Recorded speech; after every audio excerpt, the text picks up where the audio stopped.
2023 world cup final ಸೇಡು ತೀರಿಸ್ಕೊಂಡಂಥ ನಮ್ಮ Bharat. Hi hello ಎಲ್ಲರೂ ಹೇಗಿದ್ದೀರಾ? ಚೆನ್ನಾಗಿದ್ದೀರಾ ಅಂತ ಅಂದ್ಕೊಂಡಿದ್ದೀನಿ. ಇದುವರೆಗೂ ನನ್ನ ಚಾನಲ್ಗೆ ಇನ್ನೂ ಯಾರ್ಯಾರು ಸಬ್ಸ್ಕ್ರೈಬ್ ಆಗಿಲ್ಲ ದಯವಿಟ್ಟು ಸಬ್ಸ್ಕ್ರೈಬ್ ಮಾಡ್ಕೊಳ್ಳಿ, ಪಕ್ಕದಲ್ಲಿರೋ ಬೆಲ್ಲಕ್ಕನ್ನು ಕ್ಲಿಕ್ ಮಾಡಿ ಸಪೋರ್ಟ್ ಮಾಡಿ. Kohli Kohli Kohli king Kohli, chase master Kohli, ಏನು ಹೇಳೋಣ ಹೇಳಿ. ಇಂಪಾರ್ಟೆಂಟ್ ಮ್ಯಾಚು ಅಂತ ಬಂದರೆ ಅವ್ರನ್ನಂತ ಮ್ಯಾಚಿಂದ ಹೊರಗಿಡೋಕ್ಕೆ ಆಗಲ್ಲ ಅಂತ ಇನ್ನಿಂಗ್ಸ್ ಆಡಿದ್ದಾರೆ. ನೆನ್ನೆ ಒಂದು ಬೇಜಾರಿದೆ, ಆದರೂ ಕೂಡ ಅದೇನಂತ ಕೊನೆಯಲ್ಲಿ ಹೇಳ್ತೀನಿ. ನಿನ್ನೆ ಟಾಸ್ ಗೆದ್ದಂಥ ಆಸ್ಟ್ರೇಲಿಯಾ ಬ್ಯಾಟಿಂಗ್ನ ಆಯ್ಕೆ ಮಾಡಿಕೊಂಡ್ರು. ಯಾಕಂದರೆ ಅವರು ನ್ಯೂಜಿಲ್ಯಾಂಡರು ಚೇಸ್ ಮಾಡೋಕ್ಕಾಗಿಲ್ಲ, ಆ ಕಾರಣಕ್ಕೋಸ್ಕರ ಭಾರತ ಕೂಡ ಇಲ್ಲಿ ಚೇಸ್ ಮಾಡೋಕ್ಕಾಗಲ್ಲ ಅಂದ್ಕೊಂಡಿದ್ದಾರೆ. ಬಟ್ ಅವ್ರು ಮರ್ತಿದ್ರು ಅನಿಸುತ್ತೆ. ಬಾಂಗ್ಲಾದೇಶದ ಮೇಲೆ ನಮ್ಮ ಇಂಡಿಯಾ ಚೇಸ್ ಮಾಡೇ ವಿನ್ ಆಗಿತ್ತು ಇದೇ ಪಿಚ್ಚಲ್ಲಿ. ನಾನು ಓದ್ ವಿಡಿಯೋದಲ್ಲೇ ಹೇಳಿದ್ದೆ, ಈ ಪಿಚ್ಚು ಬಂದುಬಿಟ್ಟು ಮ್ಯಾಕ್ಸಿಮಮ್ 280 270 ಅಂತಲೇ. ಬಟ್ ಹಂಗೆ ಆಗಿದ್ದು, ಅವ್ರು ಹೊಡೆದಿದ್ದು 264 ಅಷ್ಟೇ. ಸ್ಟಾರ್ಟಿಂಗ್ ಬ್ಯಾಟಿಂಗ್ ಬಂದವರು ನಮಗಿದ್ದಂಥ ಮೊದಲನೇ ಪ್ರಾಬ್ಲಮ್ ಅಂದರೆ ಹೆಡ್ ಟ್ರಾವಿಸ್ ಹೆಡ್. ಅವರೊಬ್ಬರು ಔಟ್ ಆದರು ಅಂದರೆ ಮ್ಯಾಚ್ ನಮ್ಮ ಕಡೆ ಅಂತ ಯಾವಾಗಲೂ ಗೊತ್ತಿತ್ತು, ಎಲ್ಲರೂ ಅಂದ್ಕೊಂಡಿದ್ದೆ ಆ ಥರ. ಹಾಗೆ ಅವ್ರಿಗೆ ಸಾಲಿಡ್ ಸ್ಟಾರ್ಟ್ ಕೂಡ ಸಿಕ್ತು ಟ್ರಾವಿಸ್ ಹೆಡ್ ಅವ್ರ ಕಡೆಯಿಂದ. ಬಟ್ ಏನು ಮ್ಯಾಥ್ಯೂ ಶಾರ್ಟ್ ಅವ್ರಿಗೆ ರಿಪ್ಲೇಸ್ಮೆಂಟ್ ಆಗಿ ಬಂದಿರೋ ಕೂಪರ್ ಕಾಲನಿ ಅವರು, ಬಟ್ ಅವರು ಬೇಗ ಔಟ್ ಆಗಿಬಿಟ್ರು, ಡಕ್ ಔಟ್ ಆದರು. ಅದಾದಮೇಲೆ ಸ್ಟೀವ್ ಸ್ಮಿತ್ ಸೇರ್ಕೊಂಡಂಥ ಹೆಡ್ಡೇಕ್ ಕೊಡೋಕ್ಕೆ ಆಲ್ರೆಡಿ ಸ್ಟಾರ್ಟ್ ಮಾಡಿದರು.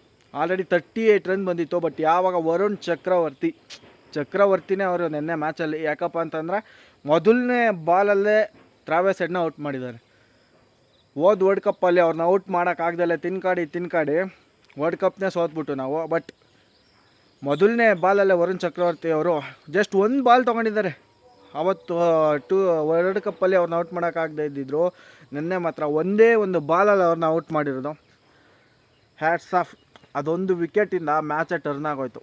ಅದಾದಮೇಲೆ ಸ್ಮಿತ್ ಮತ್ತು ಲಬುಷನ್ ಜೋಡಿ ಚೆನ್ನಾಗೇ ರನ್ ಪಾರ್ಟ್ನರ್ಶಿಪ್ ಕೊಟ್ಟರು. ಬಟ್ ಹಿಡಿದಿದ್ರೆ ರನ್ನು ಆಲ್ಮೋಸ್ಟ್ 300+ ಬರ್ತಿತ್ತು ಅಂತ ನನ್ನ ಅನಿಸಿಕೆ. ಯಾಕಪ್ಪ ಅಂತಂದರೆ ಅವರು ಸ್ಕೋರಿಂಗ್ ರೇಟ್ನ ಅಷ್ಟು ಬೇಗ ತೊಗೊಂಡೋಗ್ತಾರೆ, ಬಾಲ್ನ ಡಾಟ್ ಬಾಲ್ಸ್ ಕೊಡಲ್ಲ. ಬಟ್ ಇವ್ರು ಏನು ಮಾಡಿದರು, ಜಡೇಜಾ ಮತ್ತು ಅಕ್ಷರ್ ಪಟೇಲು ಅಷ್ಟು ಡಾಟ್ ಬಾಲ್ಸ್ನ ಹಾಕಿದ್ರು ಲಬುಷನ್ ಮತ್ತು ಸ್ಮಿತ್ಗೆ. ಸ್ಟಾರ್ಟಿಂಗು ಏನು ಹೊಡಿತಾನೆ ಇರಲಿಲ್ಲ. ಪ್ರತಿ ಓವರಲ್ಲೂ ಮಿನಿಮಮ್ 4 ಡಾಟ್ ಬಾಲ್ಸ್ ಹಾಕಿದ್ದಾರೆ, ಮಿನಿಮಮ್ 4 ಡಾಟ್ ಬಾಲ್ಸ್ ಸ್ಟಾರ್ಟಿಂಗಲ್ಲಿ. ಅದಾದಮೇಲೆ ಯಾವಾಗ ಸ್ವಲ್ಪ ಸೆಟ್ಲಾದರೂ, ಟ್ರಾವಿಸ್ ಹೆಡ್ ಔಟ್ ಆದಮೇಲೆ ಏನು ಸ್ಟೀವ್ ಸ್ಮಿತ್ ಮತ್ತು ಲಬುಷನ್ ಸೆಟ್ಲಾದಮೇಲೆ ರನ್ ಬರೋಕ್ಕೆ ಶುರುವಾಯಿತು. ಆಲ್ಮೋಸ್ಟು 5.5 ಓವರ್ ರೇಟಲ್ಲೇ ಹೊಡ್ಕೋತಾ ಬಂದರು, ಪ್ರತಿಯೊಬ್ಬರಿಗೂ ಹೊಡ್ಕೋತಾ ಬಂದರು. ಬಟ್ ರೆಗ್ಯುಲರ್ ಇಂಟರ್ವಲಲ್ಲಿ ವಿಕೆಟ್ಸ್ ಕೂಡ ಹಂಗೆ ಕಳ್ಕೊತಾ ಬಂದರು. ಲಬುಷೇನು ಮತ್ತು ಸ್ಮಿತ್ ಔಟ್ ಆದಮೇಲೆ ಅಲೆಕ್ಸ್ ಕ್ಯಾರಿ ಒಬ್ಬರೇ ಹೊಡೆದಿದ್ದು. ಇನ್ಯಾರು, ನಾನು ಮ್ಯಾಕ್ಸ್ವೆಲ್ಲು ಒಳ್ಳೆ ಫಾರ್ಮಲ್ಲಿದ್ದಾರೆ, ಇಂಡಿಯಾ ಮೇಲೆ ರುಬ್ಬಾಕ್ಬಿಡ್ತಾರೆ ಅಂತ ಅಂದ್ಕೊಂಡಿದ್ದೆ. But Axar Patel clean bowled ಮಾಡಾಕ್ಬಿಟ್ರು. ಹಿಂದಿನ ಬಾಲ್ 6 ಹೊಡೆದಿರ್ತಾರೆ, ಅದು ಆದಮೇಲೆ ಕೂಡ ಮತ್ತೆ 6 ಹೊಡೆಯೋಕೆ ಹೋಗ್ತಾನೆ ಮ್ಯಾಕ್ಸ್ವೆಲ್ಲು. ಬಟ್ ಅದು ಲೆಫ್ಟ್ ಹ್ಯಾಂಡರ್ಗೆ ಏನಿತ್ತು, ಲೆಫ್ಟ್ ಹ್ಯಾಂಡ್ ಆಕ್ಸ್ ಸ್ಪಿನ್ಗೆ ಏನು ಅವ್ರದ್ದು ಸ್ಟ್ರಗಲ್ ಇತ್ತು ಮ್ಯಾಕ್ಸ್ವೆಲ್ ಅವ್ರದ್ದು, ಅದು ಸೇಮ್ ಹಂಗೆ ಕಂಟಿನ್ಯೂ ಆಯಿತು. ಬಟ್ ಅಲೆಕ್ಸ್ ಕ್ಯಾರಿ ಅವರು ಯಾರೇ ಔಟ್ ಆದರೂ ಕೂಡ ಬಿಟ್ಕೊಡೋ ಮಾತಾಡಲಿಲ್ಲ. ಏನು ಸ್ವೀಪ್ ಶಾಟ್ಗಳು 100+ ಸ್ಟ್ರೈಕ್ ರೇಟಲ್ಲಿ ಹೊಡಿತಾ ಇದ್ದಿದ್ದು ODIಲಿ ಅವರು. ಬರೀ ಸ್ವೀಪ್ ಶಾಟ್ಗಳೇ ಅವ್ರು ಹೊಡೆದಿದ್ದು. ಆಲ್ಮೋಸ್ಟು 20 ಬಾಲಲ್ಲಿ 5 ಸ್ವೀಪ್ ಶಾಟ್ ಆಡಿ 5 ಕೂಡ ಬೌಂಡ್ರಿ ಲೈನ್ನೇ ಹೊಡೆದಿದ್ರು. ಆ ರೇಂಜಿಗೆ ಆಡ್ತಾಯಿದ್ರು. ಬಟ್ ಅವ್ರು ಇದ್ದಿದ್ರೆ ನನ್ನ ಪ್ರಕಾರ 300 ಆರಾಮಾಗಿ ಟಚ್ ಆಗ್ತಾಯಿತ್ತು. ಅವ್ರು ಯಾವಾಗ ಔಟ್ ಆದರೂ ತಿನ್ಕೊಂಡು ಕೊನೆಗೆ ಅವ್ರು ಹೊಡೆದಿದ್ದು 264 ರನ್ನು ಆಲ್ ಔಟ್ ಆಗೋದ್ರು. ಏನು ಅವ್ರದ್ದು ವಿಕೆಟ್ ಉಳ್ಕೊಳ್ಳಿಲ್ಲ, 266 ರನ್ಗೆ ಆಲ್ ಔಟ್ ಆಗೋದ್ರು. ಅದಾದಮೇಲೆ ಬಂದಂಥ ನಮ್ಮ ಇಂಡಿಯಾಗೆ ರೋಹಿತ್ ಶರ್ಮಾ ಸಾಲಿಡ್ ಓಪನಿಂಗ್ ಕೊಡ್ತಾಯಿದ್ರು. ಬಟ್ ಶುಭ್ಮನ್ ಗಿಲ್ ಸ್ವಲ್ಪ ಸ್ಟ್ರಗಲ್ ಮಾಡ್ದಂಗೆ ಕಾಣ್ತು, ನಿಜ ಹೇಳಬೇಕು ಅಂದರೆ ಸ್ವಲ್ಪ ಸ್ಟ್ರಗಲ್ ಮಾಡ್ದಂಗೆ ಕಾಣ್ತು. ಯಾಕಂದರೆ ಒಳ್ಳೆ ಪಿಚ್ ಇತ್ತು, ಬ್ಯಾಟಿಂಗ್ಗೆ ಚೆನ್ನಾಗೇ ಬರ್ತಾಯಿತ್ತು. ಬಟ್ ಇನ್ಸೈಡ್ ಎಡ್ಜ್ ಆಗಿಬಿಟ್ಟು ಬೋಲ್ಡ್ ಆಗಿಬಿಟ್ರು. ಏನು ಮಾಡೋಕ್ಕಾಗಲ್ಲ, ಒಂದೊಂದು ಟೈಮ್ ಆಗುತ್ತೆ. ಪ್ರತಿ ಮ್ಯಾಚು ಅವರೊಬ್ಬರೇ ಆಡಬೇಕು ಅಂತೇನಿಲ್ಲ, ನಮ್ಮ ಇಂಡಿಯಾ ಎಲ್ಲ ಫಾರ್ಮಲ್ಲಿದ್ದಾರೆ, ಎಲ್ಲರೂ ಆಡಿದರು. ಅದಾದಮೇಲೆ ಬಂದಂಥ ನಮ್ಮ ಕಿಂಗ್ ಕೊಹ್ಲಿ, ಚೇಸ್ ಮಾಸ್ಟರ್, ಏನು ಹೇಳಬೇಕು, ಫಾರ್ಮಲ್ಲಿಲ್ಲ ಅಂತ ಬಡ್ಕೊಂಡಿದ್ದು ಚಾಂಪಿಯನ್ಸ್ ಟ್ರೋಫಿ ಶುರು ಆಗೋಕ್ಕೂ ಮುಂಚೆ. ಬಟ್ ಈಗ ಆಲ್ರೆಡಿ ಅವ್ರದ್ದು 100 ಇದೆ, ಈಗ +80+ ರನ್ ಬಂತು.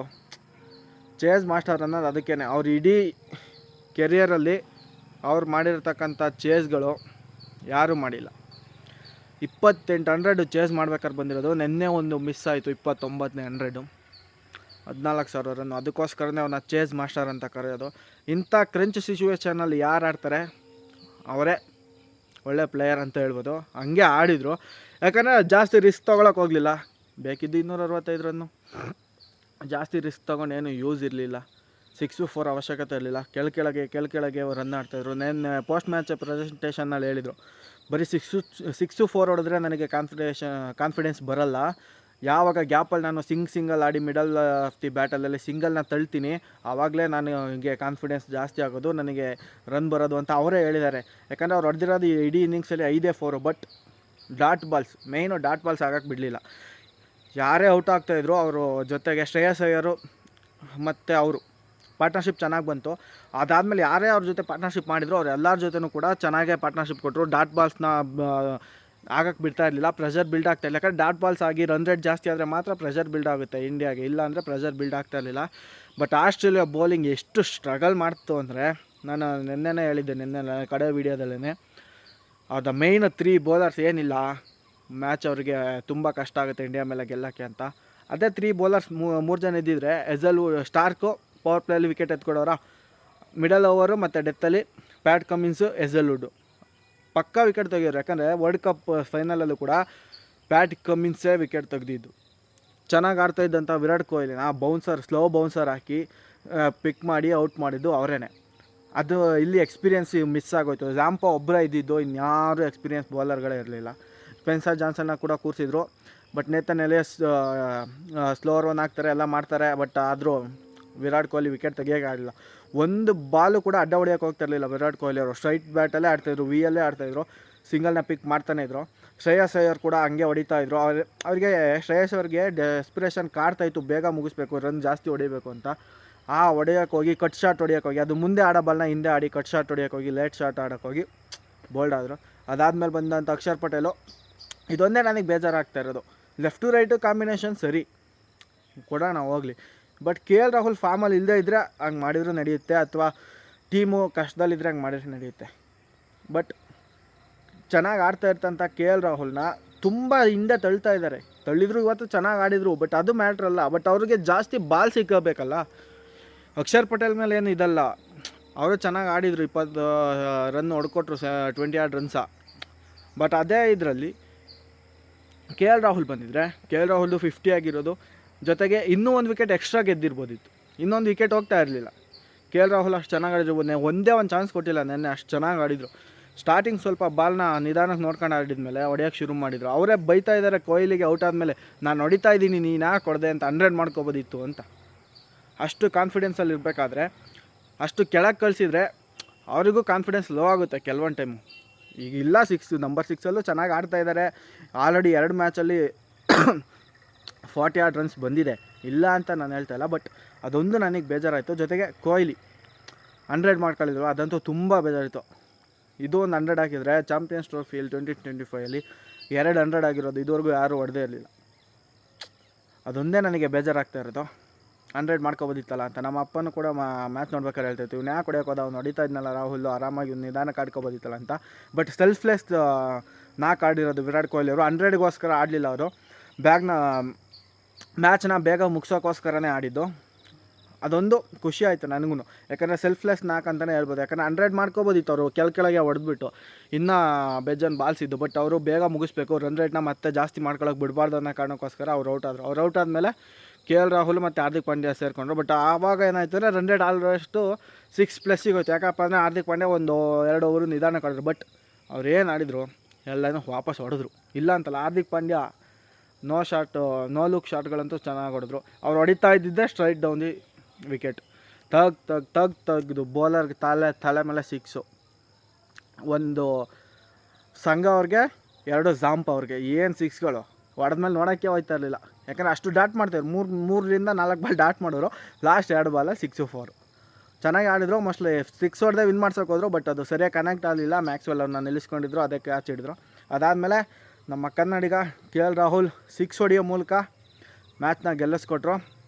ಅವರು ಅಗ್ರೆಷನ್ ನೋಡಬೇಕಿತ್ತು ಅವಾಗ. ಯಾಕಂದರೆ 2023 ವರ್ಲ್ಡ್ ಕಪ್ಪಲ್ಲಿ KL ರಾಹುಲ್ ಕೂಡ ಆಡಿದರು. ಯಾಕೆಂದರೆ ಮೊದಲನೇ ಮ್ಯಾಚಲ್ಲಿ ಸೋಲೋ ಮ್ಯಾಚ್ನ ಚೆನ್ನೈಯಲ್ಲಿ ಅವರು ಏಕಾಂಗಿ ಹೋರಾಟ ವಿರಾಟ್ ಕೊಹ್ಲಿ ಜೊತೆ ನಿಂತ್ಕೊಂಡು ಅವರಿಬ್ಬರು ಸೇರಿಕೊಂಡು ಮ್ಯಾಚ್ನ ವಿನ್ ಮಾಡಿಸಿದ್ರು. ಅವತ್ತು 100 ಮಾಡ್ಕೊಳ್ಳೋಕ್ಕಾಗಿರಲಿಲ್ಲ ರಾಹುಲ್ಗೆ, ಅದ್ಭುತವಾಗಿ ಆಡಿದ್ರು.